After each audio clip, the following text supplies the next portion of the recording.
Assalamualaikum warahmatullahi wabarakatuh. My name is Fachry. I'm from Tensi, and I'm going to explain what is RAM. This is RAM.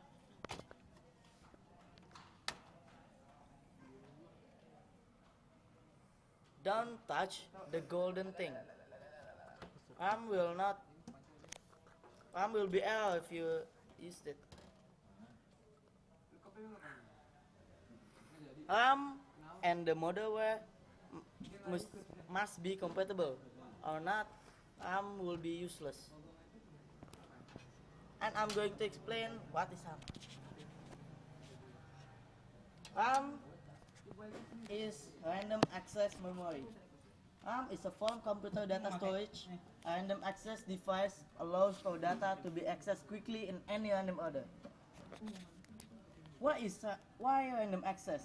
RAM is called random access because any storage location can be accessed directly. Originally, the term is distinguished regular core memory from offline memory, usually a magnetic type, in which an item of data could only be accessed by starting from the beginning of the tape and finding another secondly. This kind of type of RAM usually priced from 200,000 rupiah to a million to million rupiah, depending on the gigas of the RAM.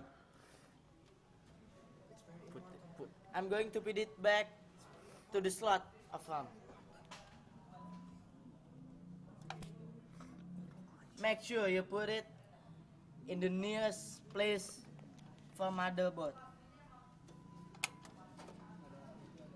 If you only have one RAM.